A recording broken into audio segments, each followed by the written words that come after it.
Iligal na LTO District Office na pagmamayari ng misis ng isang barangay chairman sinalakay ng NBI. Narito ang exclusive report ni Jasmine Gabriel Galban.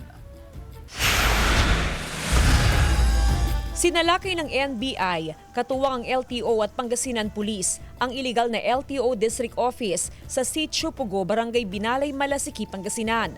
Sa harap ng establishmento, makikita ang malaking karatula kung saan nakaimprenta rito ang logo ng LTO, LTFRB at maging ang MMDA. So we conducted surveillance at napag-alaman talagang hindi ito nag-exist na sinertify mismo ng LTO na hindi sa kanila itong opisinang ito.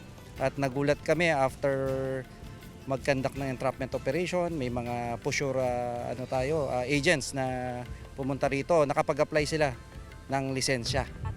Nakumpiska sa loob ng tanggapan ng mga application for student driver's permit.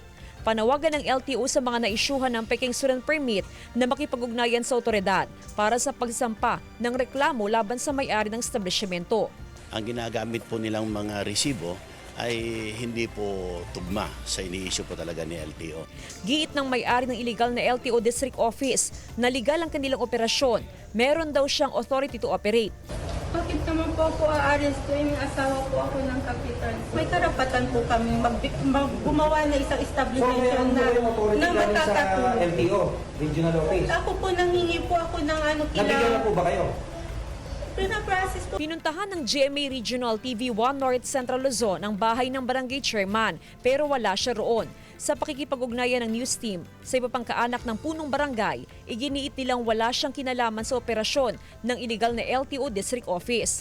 Maraming beses na rin daw na pinagsabihan ng punong barangay ang misis na itigil ng ginagawang iligal na transaksyon. Wala rin daw ibinibigay na anumang permit ang barangay para makapag-operate ito. Pebrero pa raw, nagsimula ang operasyon ng iligal na tanggapan. Hindi raw ito alam ng lokal na pamahalaan. Thank you so much sa inyo, sa LTO, sa NBI para at least masugpo natin yung mga illegal na